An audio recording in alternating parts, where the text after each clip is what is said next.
하나님의 말씀은 데살로니가전서 2장 11절에서 12절 말씀이 되겠습니다. 신약성경 330페이지입니다.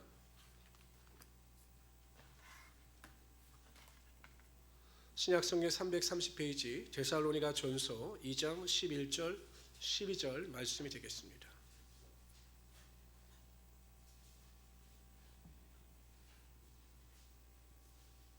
우리 다 찾으셨으면 우리 한 목소리로 합독하겠습니다.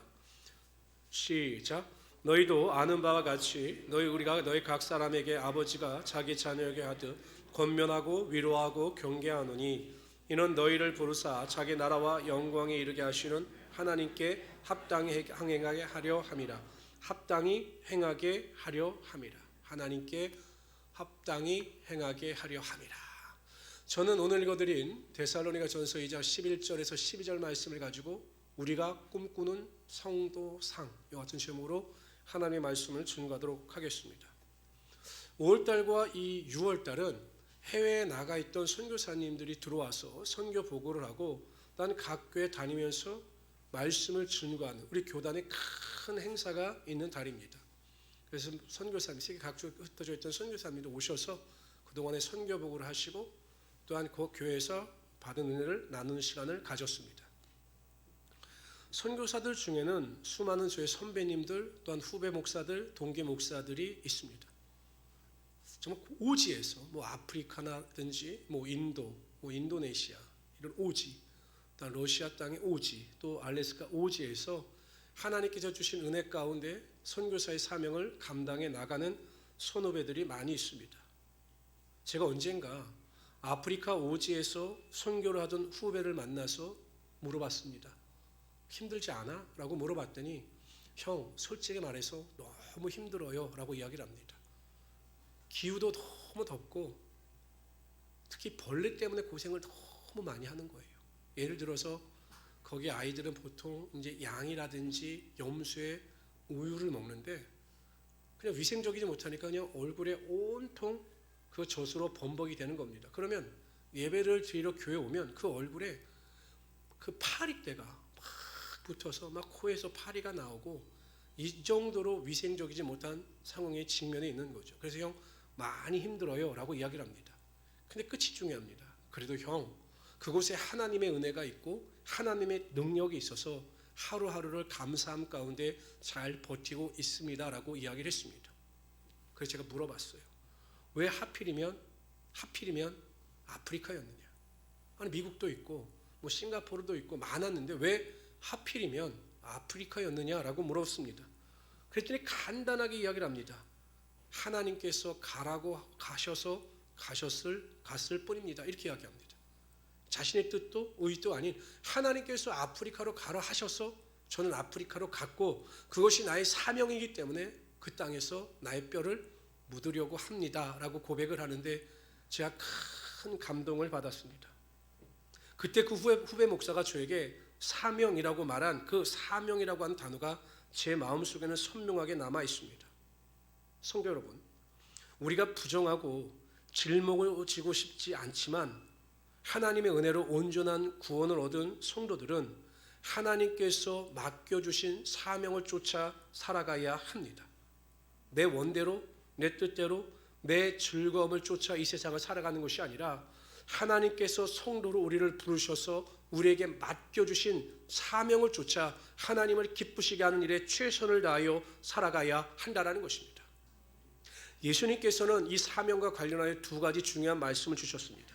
마태복음 28장 18절 20절에 보면 예수께서 나와 말씀하여 이르시되 하늘과 땅의 모든 권세를 내게 주셨으니 그러므로 너희는 가서 모든 민족을 제자로 삼아 아버지와 아들과 성령의 이름으로 세례를 베풀고 내가 너에게 분부한 모든 것을 가르쳐 지키게 하라. 볼지어다 내가 세상 끝날까지 너희와 항상 함께 있으리라 하시니라. 복음을 증거하고 구원 얻은 자들을 제자 삼는 것이 우리의 사명이라는 것입니다. 사도행전 1장 8절에 보면 오직 성령이 너희에게 임하시면 너희가 권능을 받고 예루살렘과 온 유대와 사마리아 땅끝까지 이르러 내 증인이 되리라 하시니라. 죽을 각오를 하고 그리스도를 증거하고 복음을 증거하는 것이 우리의 사명이라는 것입니다. 오늘 그래서 사도 바울은 본문을 통해서 그러한 하나님의 영광에 합당한 삶을 살아갈 수 있도록 내가 너희를 권면하고 너희를 가르친다라고 강조하여 설명하고 있습니다. 우리가 어디에서 어떠한 모습을 가지고 살아가든지 간에 우리는 제자 삼는 삶, 증인의 삶을 살아가야 하는 것입니다. 내가 가정에서 아내로서, 또한 어머니로서, 또한 직장에서 직장인으로서, 사업장의 사업자로서 하나님께서 나에게 주신 사명을 가지고 이 땅에 그 사명을 어떻게 이룰 것인가를 심사숙고하여 그 사명을 쫓아 살아가야 한다는 것입니다. 그런데 우리 성도들은 그렇지 않아요. 하나님의 사명이 아니라 그냥 나의 만족, 내 자녀가 잘 됐으면 좋겠다, 내가 잘 됐으면 좋겠다, 내가 축복을 받았으면 좋겠다, 내가 남들보다 더 잘 살았으면 좋겠다라고 하는 일에 몰두하며 살아갑니다. 그러면서 나는 하나님을 잘 믿고 있다, 예수를 잘 믿고 있다 생각합니다. 아닙니다. 착각입니다. 그래서 교회는 성도들이 이러한 사명을 감당해 나갈 수 있도록 가르치고 인도하는 일에 최선을 다해야 합니다. 예수 믿고 복을 받아서 건강하게 오래 사는 것이 축복이 아니라 정말 사명을 쫓아 하나님을 위하여 살아가는 것이 우리의 삶의 축복이고 은혜인 것을 계속 교회는 가르치고 성도들에게 자극을 주어야 한다는 것입니다. 여러분, 제가 여러분들이 듣기 좋은 설교를 하기가 얼마나 좋습니까? 그냥 적당히 예수 잘 믿어도 우리가 이 땅에서 잘 먹고 잘 산다, 천국에 들어갈 수 있다, 이런 설교를 얼마든지 할 수가 있습니다. 그러나 그렇다고 해서 우리가 하나님의 나라에 들어갈 수가 없는 것이에요. 우리가 온전히 사명을 쫓아 하나님의 은혜 가운데 거하는 자들이어야 그 은혜에 합당한 복음을 통해서 하나님 나라에 들어갈 수 있게 된다는 것입니다. 그런데 이러한 사명을 감당하기 위해서 필요한 것이 있습니다. 정말 성도가 성도로서 이상적인 그 성도의 삶을 살아가기 위해서 하나님의 사명을 감당하기 위해서 필요한 하나님의 은혜와 능력이 필요합니다. 저는 오늘 시간 이상적인 우리가 꿈꾸는 성도의 삶, 사명자의 삶을 살아가기 위해서 필요한 것이 무엇인가에 대해 살펴보려 함께 나누고자 합니다. 첫 번째로 이상적인 성도로서의 사명을 감당해 나가기 위해서 말씀 충만해야 합니다. 엘리야가 갈멜산에서 바알 선지자들과 영적 전쟁에 승리하고 기손 시내가로 그들을 이끌고 450명을 죽였습니다. 큰 승리를 거둔 거죠. 그런데 아합이 자신의 아내인 악한 여왕인 이사벨에게 이 이야기를 하니 이사벨이 화가 났습니다. 왜냐하면 자신을 쫓는 우상을 섬기던 바알 선지자가 죽었으니까 화가 난 거죠. 그래서 엘리야를 향해서 이렇게 이야기합니다. 내일 이맘때쯤에 너도 그들과 같이 네 생명을 잃을 것이다. 즉 내가 너를 죽일 것이다. 이렇게 이야기를 했습니다. 아니, 하나님의 능력을 경험한 엘리야라면 뭐 그 정도의 말에 두려워할 필요가 뭐가 있습니까? 그런데 갑자기 두려움이 몰려오고 우울감이 몰려와서 광야에 있는 로데 땅 밑에 내려가서 하나님께 기도합니다. 하나님, 내 생명을 거두어 주십시오. 그런데 하나님께서 그를 책망하지 않으셔요. 그리고 그를 어떻게 하시느냐? 그에게 구운 떡 하나와 물 한 병을 주셔서 먹고 마시게 한 다음에 40주 40야를 걸어서 호렙산으로 가게 하십니다. 그리고 호렙산 앞에 서게 하십니다. 근데 갑자기 큰 바람이 불어옵니다. 바위를 깨트리는 큰 바람이 불어옵니다. 그리고 지진이 일어납니다. 불이 임합니다. 이것은 하나님의 임재의 상징입니다. 구약시대에는 하나님을 대면하면 죽었기 때문에 하나님은 그러한 불과 또한 혹은 구름이나 또한 바람으로 찾아오셔서 하나님의 임재를 이스라엘 백성들에게 알려주셨던 거죠. 그런데 성경에 뭐라고 나오느냐? 그 가운데 하나님은 계시지 않았더라 라고 기록합니다. 모든 기적적인 것이 다 사라진 뒤에 성경에 보면 하나님께서 세미한 음성으로 찾아오십니다. 들릴까 말까한 조용한 음성으로 엘리야를 찾아오셔서 그에게 말씀을 주시고 그에게 사명을 맡기심으로 엘리야를 회복케 하시는 하나님의 능력이 나타나게 하여 주셨던 거죠. 우리들은 기적을 원하고 표적을 원하고 능력을 원하지만 하나님의 사명을 감당해 나가기 위해서 가장 중요한 것은 우리가 말씀의 사람이 되어야 하는 것입니다. 하나님의 말씀으로 충만해야 하는 것입니다. 그렇다면 우리가 충만하다, 하나님의 말씀 가운데 살아간다, 하나님의 말씀의 충만한 가운데 살아간다라고 하는 의미가 무엇인가를 한번 점검해 보겠습니다. 신약은 여러분 총 66권입니다. 여러분 잘 아시니까 물어보죠. 구약이 몇 권입니까? 구약이 39권. 겸손하지 말고 그냥 말하십시오. 신약이 27권. 총 몇 권입니까? 외우기 쉬운 게 3, 9, 27 이렇게 외우시면 됩니다. 장수는 몇 장입니까? 창세기 1장부터 요한계시록 마지막 장까지 총 장수는 1189장입니다. 전로는 몇 절일까요? 전로는 31,102절입니다. 그러니까 성경의 분량이 어마어마하죠. 내용도 보면 굉장히 복잡한 것 같습니다. 그러나 성경의 내용을 두 가지로 요약해 봐라 라고 한다면 딱 두 가지로 그 성격이 요약되어집니다. 첫째는 하나님의 명령입니다. 성경의 다양한 내용을 보면 하나님의 명령이에요. 구체적인 것이 내 원수를 사랑하라. 원수를 사랑하라. 용서하되 7번씩 70번이라도 용서하라. 이건 명령입니다. 하나님의 명령에는 우리의 생각이나 감정이 가감될 수가 없어요. 무조건적으로 하나님의 명령에 순종해야 하는 것입니다. 그런데 성도들은 취사선택합니다. 두려워하지 말라라고 말씀하셨는데 두려워합니다. 항상 기도하라 했는데 기도하지 않습니다. 범사에 감사하라 명령하셨는데 범사에 감사하지 않냐고 우울해하고 낙심하고 부정적인 말과 생각에 휩싸여 삽니다. 이 말씀에 순종하지 못하는 자가 무슨 하나님의 뜻을 분별하고 하나님의 인도하심을 구하겠습니까? 가장 기초적인 말씀에도 순종하지 않는데요. 두 번째는 하나님의 약속입니다. 하나님께서는 성경을 통해서 우리에게 수많은 약속을 허락하여 주셨습니다. 기도할 때 응답하여 주실 것이다. 모든 것이 합력하여 선을 이루게 하여 줄 것이다. 내가 너와 함께 할 것이다. 너를 끝까지 도울 것이다. 라고 하는 약속의 말씀을 주셨습니다. 그 약속의 말씀은 믿기만 하면 되는 것입니다. 믿기만 하면 우리의 마음속에 어떤 환경 가운데도 소망이 생기고 그 소망을 가지고 하나님의 영광을 구하며 살아갈 수 있게 되는 것입니다. 그런데 약속을 믿지 못하니까 매우 우울한 거죠. 환경 바라보면 우울하고 사람 보면 낙심하고 그래서 쓰러지고 넘어지는 것입니다. 전혀 변할 것 같지 않으니까 뒤로 몰려가는 것입니다. 그러나 하나님은 반드시 우리에게 좋은 것을 주신다라고 하는 그 약속을 믿고 소망 가운데 살아가면 그 믿음대로 되는 역사가 나타나게 하여 주시는 거죠. 소망이 없으니까 원망하고 불평하죠. 맨날 그냥 말하는 것이 부정적입니다. 말하는 것이 그냥 우울감에 휩싸여 있습니다. 말하는 것이 그냥 슬픔에 휩싸여 있습니다. 그러니 하나님의 능력이 나타나지 않는 거예요. 매일 우리는 하나님께 문제가 있다고 생각하는데 하나님께 문제가 없어요. 우리에게 문제가 있는 것입니다. 깨닫고 말씀의 약속을 믿고 순종하며 살아가는 자들에게는 하늘의 권세와 능력이 반드시 나타나게 하여 주시는 것입니다. 아브라함을 보세요. 아브라함. 갈대우를 떠나라 하시니 주저함이 없이 갈대우를 떠납니다. 그리고 하나님께서 그에게 약속하신 것을 믿었어요. 75세 때 내 자손이 축복으로 임할 것이다 라고 약속을 주셨는데 100세가 이를 때까지 25년이 지나도 그 자녀가 주어지지 않는 것입니다. 그러나 아브라함은 낙심하지 않았어요. 사라가 90세가 돼서 태의 문이 닫혔는데도 인간의 육신의 방법으로는 아이를 낳을 수 없는 상황 가운데서도 하나님의 약속을 믿어 의심하지 않았습니다. 로마서 4장 20절 22절을 보면 믿음이 없어 하나님의 약속을 의심하지 않고 믿음으로 견고하여져서 하나님께 영광을 돌리며 약속하신 그것을 또한 능히 이루실 줄을 확신하였으니 그러므로 그것이 그에게 의로 여겨졌느니라. 하나님의 약속을 믿어 의심하지 아니하니 100세 때 하나님께서 가장 귀한 선물인 이삭을 허락하여 주심으로 하나님의 기쁨과 영광이 나타나게 하여 주셨던 것입니다. 성도 여러분, 견고하여 흔들리지 말고 믿음 안에서 하나님의 약속을 믿고 입술로 고백하고 시인하며 살아갈 수 있는 하나님의 귀한 성도들이 되시기를 주님으로 축원합니다. 그러면 반드시 그 약속의 성취가 이루어지게 되는 것입니다. 이처럼 하나님의 말씀에 순종하고 하나님의 약속을 믿으면서 살아가는 자들이 말씀으로 충만한 자들이고 말씀의 은혜 가운데 살아가는 자들이에요. 근데 중요한 게 있죠. 우리가 어떻게 하나님의 말씀을 믿는 믿음, 하나님의 약속의 말씀을 믿는 믿음, 하나님의 말씀에 순종할 수 있는 믿음을 가질 수 있느냐라는 것입니다. 히브리서 4장 12절에 보면 하나님의 말씀은 살았고 운동력이 있어 좌우의 날선 어떤 검보다도 뢰리하여 혼과 영과 관절과 골수를 찔러 쪼개기까지 한다고 말씀하셨어요.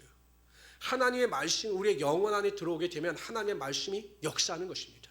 우리의 속사람을 변화시켜요. 육신의 생각을 변화시켜요. 그래서 우리가 믿음 안에서 말씀의 능력을 의지하며 살아가게 되는 것입니다. 중요한 게 있죠. 하나님의 말씀을 어떻게 내 안에 받아들이느냐라는 것입니다. 여러분, 부뚜막에 소금도 집어넣어야 짠 겁니다. 그렇죠? 구슬이 서말이라도 껴야 보배인 거예요. 아무리 좋은 것이라도 내가 취하지 아니하면 아무 은혜가 없는 것입니다. 하나님의 말씀도 마찬가지예요. 하나님의 말씀을 내 안에 받아들여야 그 말씀이 내 안에서 역사하는 것입니다. 제가 하나님께 목회자로서 제일 감사하는 것 중에 하나가 무엇이냐면 하나님께 대하여 설교의 은혜를 주신 것이에요. 이제 제가 제 후배 목사들이랑 이야기를 하다 보면 새벽 예배 준비하죠, 수요 예배 준비하죠, 금요 강해 준비하죠. 보통 설교 한 편을 준비하려면 새벽 예배는 2시간, 수요 예배나 금요 예배는 짧게 5시간에서 6시간 이상이 걸려요. 그러니까 하루 종일 말씀을 묵상하고 해야 합니다. 그렇지 아니하면 참 힘이 들어요. 그러니까 말씀도 설교를 준비하는데 고통이 따릅니다. 근데 여러분 감사한 것은 무엇이냐? 하나님의 말씀을 준비하면서 주석서를 찾고 하나님의 말씀을 준비하면서 말씀을 읽을 때 그 말씀이 먼저 제 안에서 역사하심으로 제 마음속에 하나님의 믿음이 충만하게 하여 주신다라는 것입니다. 그래서 제가 말씀을 준비하면서 말씀을 선포하면서 오히려 그 말씀의 은혜를 받아서 제 믿음이 견고해짐을 느끼게 된 것입니다. 근데 여러분 생각해 보세요. 큐티 하십니까? 우리 성도님들 큐티 하십니까? 제가 보니까 큐티 15건밖에 신청 안 하는데 안 나갑니다. 물론 휴대전화로 할 수 있지만 말씀 묵상하시고 그리고 매일 통독하십니까? 하나님 말씀을 읽으십니까? 요즘 여러분 유튜브로 제가 굉장히 많이 올립니다. 새벽 예배 올리고 요약해서 올리고 다 올립니다. 그 유튜브 설교 들으십니까? 안 듣잖아요. 그러니까 하나님의 말씀을 내 안에 받아들이지 않는데 어떻게 하나님의 말씀의 능력이 임하겠느냐라는 것이에요. 그러니까 매일 쓰러지죠. 매일 낙심하죠. 매일 절망하죠. 하나님이 없는 것 같이 살아가죠. 성도 여러분, 결국 믿음은 내 의지가 결단되어져 행하여질 때 그 의지를 통해서 하나님의 은혜가 임하게 되는 것입니다. 꼭 기억하십시오. 하나님의 말씀을 매일 읽으시기를 바랍니다. 아멘으로 따라하세요. 하나님의 말씀을 매일 읽으시기를 바랍니다. 매일 큐티하시기를 바랍니다. 그리고 설교를 매일 들으시기를 바랍니다. 그럴 때 우리가 믿음 안에서 말씀의 사람으로 이상적인 성도의 사명을 가지고 승리할 수 있게 될 것입니다. 두 번째로요. 이상적인 성도로서 사명을 감당해 나가기 위해서는 성령 충만해야 합니다.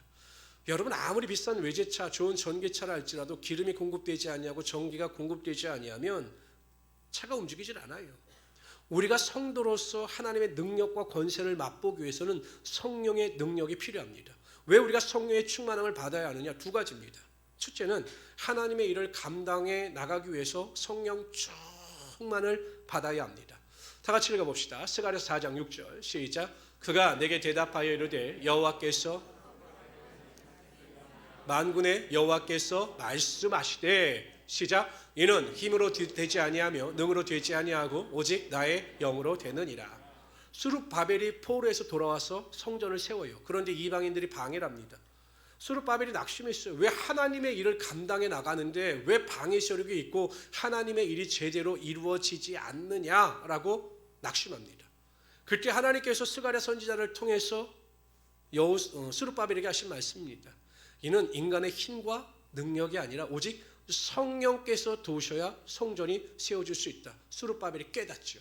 그때부터 성령님을 의지합니다. 성령의 은사와 능력을 구합니다. 그럴 때 완전하게 하나님의 성전이 이루어지게 되었던 것입니다. 사도행전 1장 8절에 보면 오직 성령이 너희에게 임하시면 너희가 권능을 받고 예루살렘과 온 유대와 사마리아 땅끝까지 내 증인이 되리라 하시니라. 성령의 능력이 임하면 우리가 권능을 받아요. 성령의 능력이 임하면 그 권능을 쫓아 승리할 수 있게 되는 것입니다. 베드로와 요한을 보십시오. 예수님의 제자들을 보십시오. 성령 충만, 오순절날 마가의 다락방에 성령의 능력이 임하기 전에 허점투성인 인생들이었습니다. 부족함이 많은 인생들이었습니다. 그런데 성령의 능력을 받자마자 180도 전혀 다른 사람이 되지 않습니까? 그들이 능력으로 복음을 증거하고 귀신을 쫓아내고 또한 방언으로 말할 때 놀라운 표적과 기사와 능력이 나타나게 되었던 것입니다. 성도 여러분, 우리는 부족하고 연약하지만 성령의 능력이 우리와 함께 하실 때 우리가 교회 안에서도 그 능력을 힘입어 하나님의 일을 감당해 나갈 뿐만 아니라 성령 충만을 통해서 세상에서도 하나님의 능력을 발휘할 수 있게 되는 것입니다.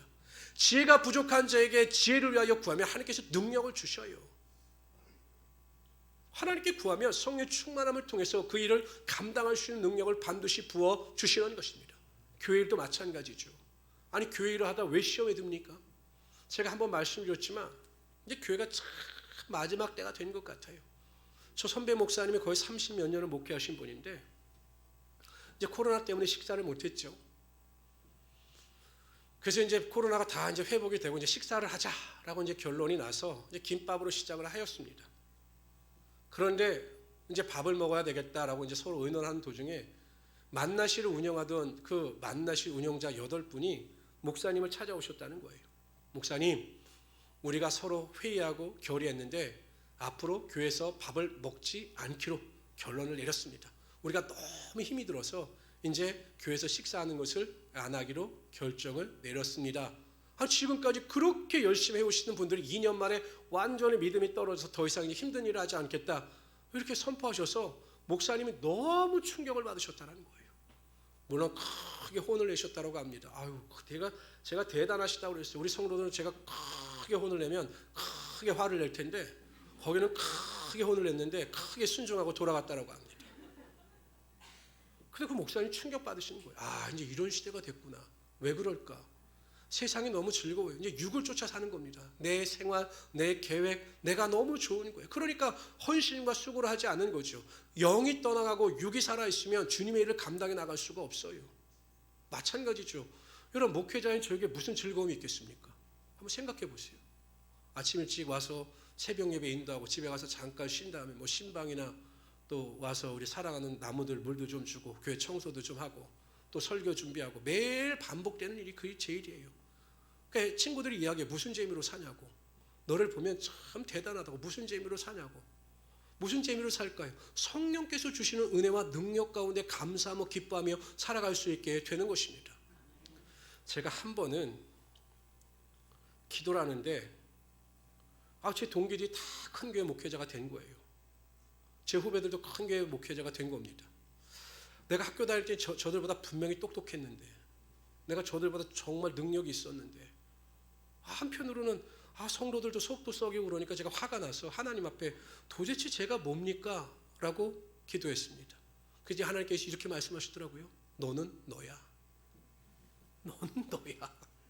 너는 너기 때문에 너에게 은혜가 있고 너에게 소망이 있으면 네 일을 기뻐하면서 살아가면 되는 것이야. 그때 성령의 은사를 주시는데 얼마나 기쁘고 감사했는지 모릅니다. 그러면서 하나님께서 또 한 가지 음성을 들려주셨어. 왜 지금까지 큰 능력을 구하지 아니했느냐? 능력을 구하면 내가 너에게 반드시 능력을 줄 것이다 라고 저에게 말씀을 주셨습니다. 성령의 능력이 있을 때 이 세상을 이기며 살아갈 수 있는 은혜가 있는 것입니다. 낙심이 되십니까? 절망이 되십니까? 삶이 힘이 드십니까? 성령님을 의지하십시오. 그러면 성령께서 위로하시고 능력을 주시며 이 세상을 이기며 살아갈 수 있는 권세를 부어 주실 것입니다. 두 번째로 우리의 삶에 왜 성령의 은사가 필요한가? 열매가 나타나기 위해서, 거룩한 삶을 살아가기 위해서 성령의 열매가 충만함이 필요한 것입니다. 영국의 스로스트라고 하는 사람이 있었습니다. 40년 동안 교도소를 들락날락했어요. 죄를 짓고 나왔다 또 죄를 짓고 교도소로 들어가고, 이것을 반복하기를 40년 동안 하다가 이제 교도소에 출소를 했습니다. 그때 교도관들이 출소하는 그 스로스트의 뒤통수를 보면서 뒤를 보면서 또 들어올 거다. 저 사람은 인간의 힘으로는 도저히 어쩔 수 없는 사람이 나가자마자 얼마 안 있다 또 죄를 범하고 교도소로 들어올 것이다 라고 이야기를 했습니다. 그만큼 큰 범죄자였어요.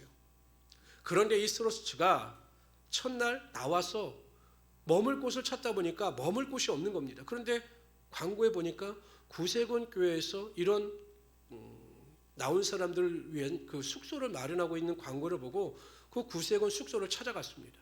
그리고 하루를 머무는데 그날이 마침 그 교회 안에서 예배가 있는 날이었어요.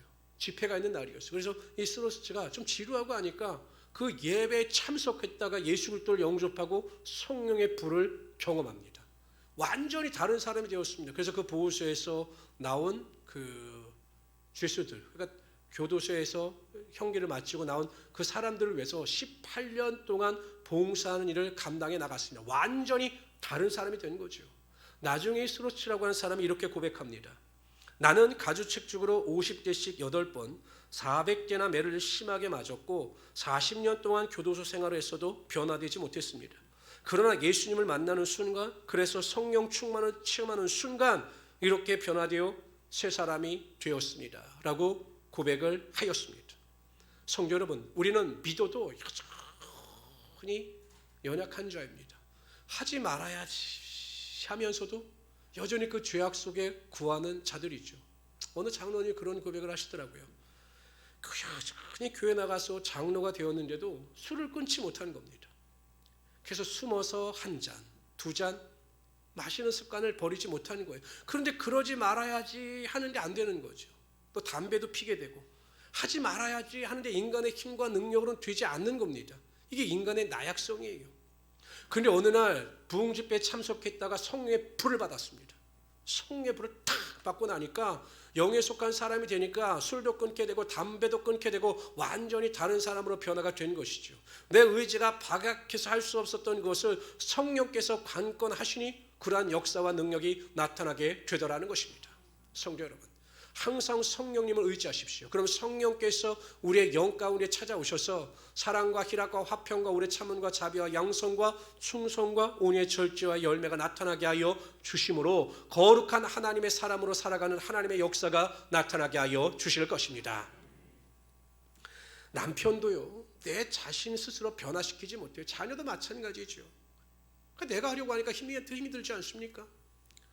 돈에 사로잡혀 사는 사람들은 매일 돈에 관심을 가지고 돈 되는 일에만 집중합니다.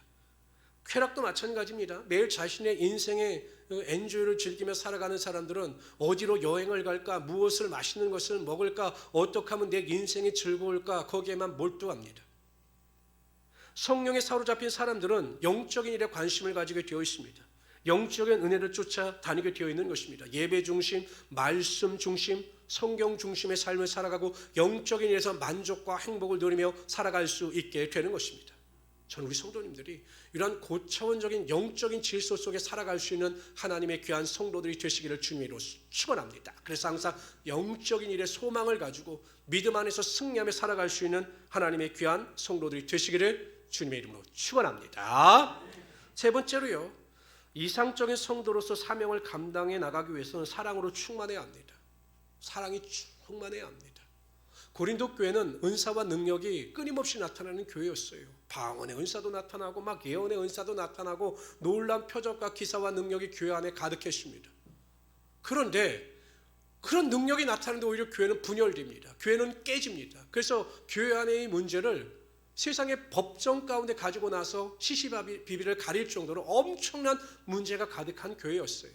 사도 바울이 크게 그들을 책망하죠. 내가 너희를 밥으로 먹이고 싶은데 너희의 믿음의 성숙이 이루어지지 않아서 내가 너희를 젖으로 먹인다라고 한탄할 정도로 성숙하지 못한 교회였습니다. 그 이유가 무엇일까? 사도 바울이 고민하다가 이러한 결론을 내리고 고린도 전서의 결론적인 내용을 가지고 그들에게 권면합니다. 내가 사람의 방언과 천사의 말을 할지라도 사랑이 없으면 소리나는 구리와 울리는 꽹과리가 되고 내가 예언하는 능력이 있어 모든 비밀과 모든 지식을 알고 또 산을 옮길 만한 믿음이 있을지라도 사랑이 없으면 내가 아무것도 아니요 내가 내게 있는 모든 것으로 구제하고 또 내 몸을 불사르게 내줄지라도 사랑이 없으면 내게 아무 유익이 없느니라.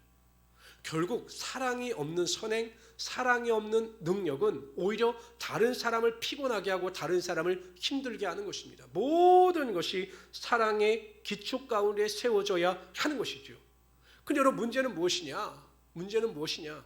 우리가 이 살아가고 있는 이 시대가 사랑이 사라진 시대라는 것입니다. 사랑이 사라진 시대. 다 같이 읽어봅시다. 시작. 불법이 성함으로 많은 사람이 사랑이 식어지리라. 마가복음 13장 12절 읽읍시다. 시작.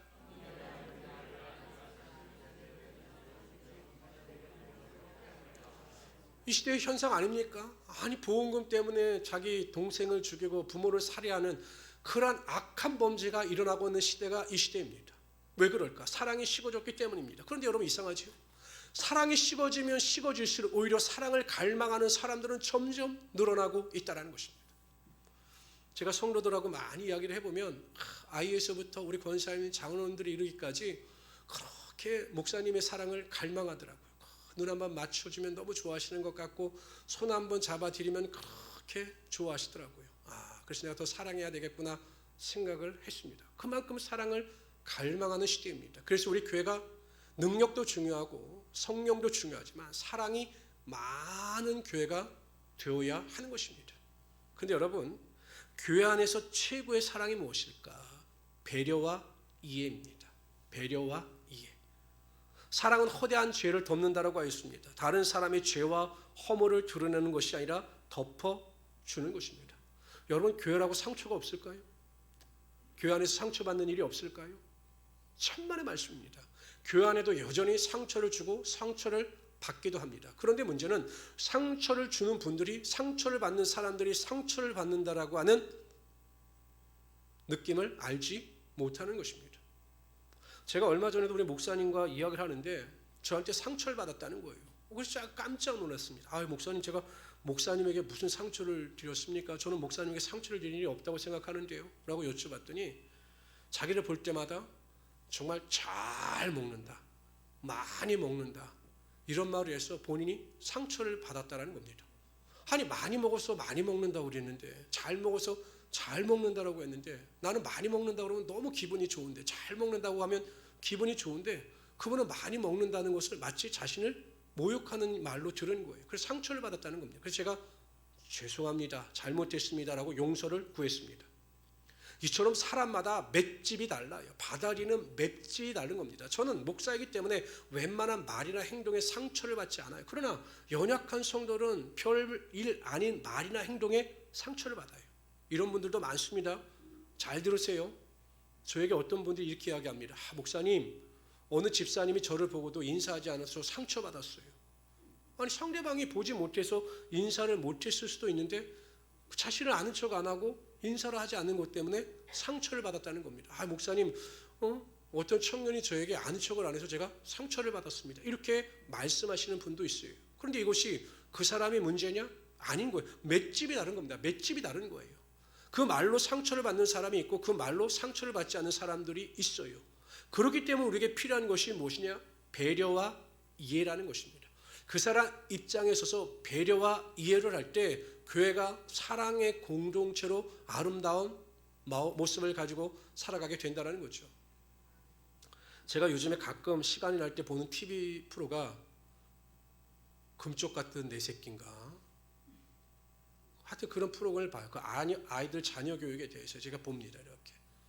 근데 얼마 전에 초등학교 2학년밖에 되지 않은 아이인데 그 말의 표현이나 이런 게 너무 완악한 거예요. 그래서 그 아이의 문제가 무엇일까라고 연구해 보니까 아이의 문제는 곧 부부의 문제였어요. 부부의 문제. 그러니까 여러분, 우리 부모님들 또 우리 할아버지 할머니들 잘 기억하실 것은 나쁜 아이들은 없습니다. 나쁜 부모는 있어도 나쁜 아이들은 없어요. 그래서 그 부부의 문제가 무엇인가를 차근차근 캐 보니까 아내와 남편이 대화가 없어요. 달라요. 아내는 외향적인 사람이고 남편은 내향적인 사람입니다. 그러니까 아내는 끊임없이 말을 하고 그 답을 요구해요. 그런데 이 내성적인 남편은 그 답을 해주기가 힘드니까 그 답을 피하죠. 그러니까 대화가 없고 갈등이 일어나니까 아이들은 그 부부의 갈등 속에서 불안감을 느낌으로 아이들이 그렇게 막 욕을 하고 그러한 엉뚱한 행동을 하게 된 것입니다. 만약에 서로가 다름을 인정했더라면, 부부가 서로 다름을 인정했더라면, 그래서 배려와 이해를 가지고 상대방을 용납했더라면 그러한 부부의 갈등은 일어나지 않았을 것입니다. 여러분 생각해 보세요. 아내가 내 마음대로 됩니까? 부부가 내 마음대로 됩니까? 남편이 내 마음대로 됩니까? 자녀가 내 마음대로 됩니까? 안 돼요. 그래서 우리에게 필요한 것은 배려와 이해와 사랑이라는 것입니다. 저는 우리 행복한 우리 순복음교회 성도님들이 항상 내 중심의 삶을 살아가는 것이 아니라 상대방을 배려하고 이해하는 마음을 가지고 상대방을 사랑하는 그 섬김을 통해서 가정뿐만 아니라 교회가 살아나는 역사가 주님 안에서 이루어지기를 주님의 이름으로 축원합니다. 그래서 제가 말씀드렸잖아요. 물음표의 인생을 살아가지 말라는 거는 물음표. 성도들은 항상 물음표랍니다. 저 사람 왜 저럴까? 왜 오늘 예배 안 나왔지? 오늘 왜 예배 시간에 졸았지? 저는 그렇게 생각합니다. 조는 분들이 있으면 오늘 무슨 피곤한 일이 있으셨나? 이렇게 생각하면 되는 거예요. 근데 자꾸 왜 질문을 던집니다. 그러니까 항상 그 질문 속에 판단을 하게 되는 거죠. 내가 판단자가 되는 겁니다. 항상 교회는 느낌표를 가지고 살아가십시오. 그럴 수도 있겠구나. 이래서 이랬겠구나. 라고 하는 배려의 마음을 가지고 느낌표의 인생을 살아가게 될 때 하나님께서 그 공동체 가운데 하나님의 은혜와 능력으로 함께하여 주시는 것입니다. 제가 목회를 하다 보니까요. 그런 일이 있더라고요. 다 아는 척을 할 필요가 없는 거예요. 아는 척을 할 필요가, 알아도 모르는 척, 들어도 못 들은 척 하는 것이 정말 배려와 이해의 큰 은혜라는 것입니다. 제가 예를 하나 드릴게요. 예전에 우리 교회를 다니다가 그것 때문에 상처를 받아서 나간 분이 한 분 계셔요. 거기는 남편이 믿음이 없고 아내가 믿음이 있었어요. 그러면 믿음이 없는 남편이 매주일 교회에 나올 수가 있겠습니까? 없겠습니까? 대답해 보세요. 매일 교회 나오겠습니까? 안 나오겠습니까? 못 나오죠. 그럼 아내만 교회에 나오지 않겠습니까? 그럼 아내에게 어떻게 물어봐야 합니까? 물어보지 말아야 됩니다. 근데 꼭 그 사람한테 가서 오늘 남편은 왜 안 나왔어? 한 사람만 물어보면 되는데 김 집사님, 박 집사님, 권사님, 장로님 매일 물어보니까 이 사람이 남편이 교회 안 나오면 교회 나오면 불안한 겁니다. 누가 또 질문을 할까? 그러다 교회 떠나갔어요. 우리 성도님들은 목사를 닮아서 그런지 궁금한 게 너무 많아요. 저도 궁금한 게 많은 사람이에요. 그래서 길 가다 우리 집사람이랑 궁금한 게 있으면 꼭 차에 내려서 물어보고 갑니다. 그렇게 궁금한 게 많아요, 저도. 그러나 목회를 할 때는 궁금한 것도 참아야 되는 거죠. 성도들 마찬가지예요. 이렇게 봐가지고 이건 내가 모른 척 해야 되겠다. 이게 배려고 이해입니다. 끝까지 관심을 가지고 가는 것이 사랑이 아니다라는 것입니다. 이것도 여러분 지혜를 가지고 잘 분별할 수 있기를 바랍니다. 제가 11년을 뒤돌아보면서 참 감사하는 얼굴들이 많이 떠올랐습니다. 이 시간 그분을 제가 호명하지 못하지만 교회를 개척해서 지금까지 저를 도우시고 많은 어려움 가운데서 변치 않는 믿음과 신뢰를 보내주신 우리 집사님들, 안수 집사님들, 장로님들이 계십니다. 제가 개인적으로 찾아가서 감사를 표현하지 못하지만 이 자리에 또한 이렇게 참석하셔서 우리 예배를 빛내주신 여러분들에게도 감사의 마음을 전합니다. 제가 얼마 전서부터 이러한 기도를 드렸습니다. 하나님, 앞으로의 10년 동안도 저에게 건강이 허락하는 한도 내에서 최선을 다해 열정과 열심을 가지고 교회와 성도들을 섬기는 주의 종이 되게 하여 주십시오라고 기도했습니다. 지금까지 에베네셀 하나님이 우리를 지켜주셨듯이 앞으로도 행복한 우리 순부음교회를 하나님께서 지켜주실 것입니다. 하나님께서 좋은 일꾼들도 보내주시고 부흥의 능력도 허락하여 주셔서 하나님의 위대한 일을 감당하게 하여 주실 것입니다. 저희 성도님들이 이러한 상황 가운데 부족한 저를 믿어주시고 앞으로도 저를 위해서 기도하심으로 아름다운 교회 공동체를 만들어갈 수 있기를 바랍니다. 이상적인 성도의 삶을 살아갈 수 있기를 바랍니다. 항상 말씀 충만하십시오. 성령 충만하십시오. 사랑으로 충만하십시오. 그래서 교회와 성도를 섬기며 살아갈 수 있는 하나님의 귀한 성도들이 되시기를 주님의 이름으로 축원합니다.